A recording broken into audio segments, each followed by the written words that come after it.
В палате детского отделения инфекционной больницы играет музыка из мультфильмов. Так маленькую Перизат отвлекают от недомогания и частых визитов медсестер. С диагнозом ОРВИ Перизат вместе с мамой Камилой госпитализировали несколько дней назад. Температура.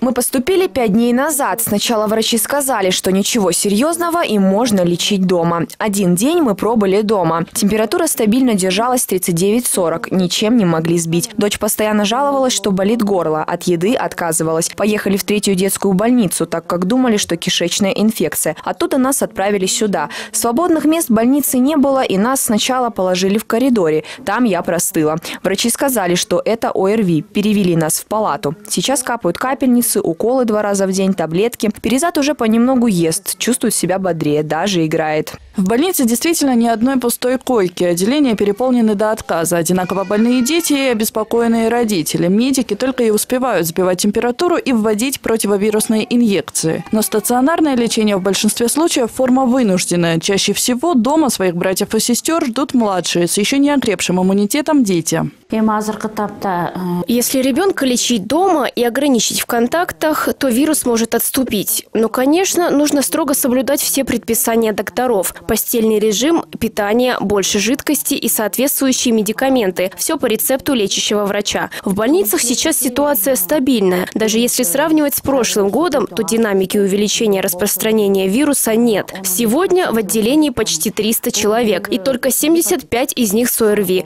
Конечно, большинство пациентов – это дети до 5 лет. Вообще госпитализированных детей около 95-98%. Однако такое количество больных еще не повод называть ситуацию крайне тяжелой, говорят специалисты Министерства здравоохранения. Незначительное увеличение статистики заболевших и правда имеется, но все согласно медицинским прогнозам. Более того, ежегодно вирус гриппа и ОРВИ поражает именно в это время года. Наблюдается небольшой рост заболеваемости на 19%. Я думаю, это соответствует нашим ожиданиям, потому что мы говорили, что в конце января месяца будет наблюдаться рост заболеваемости.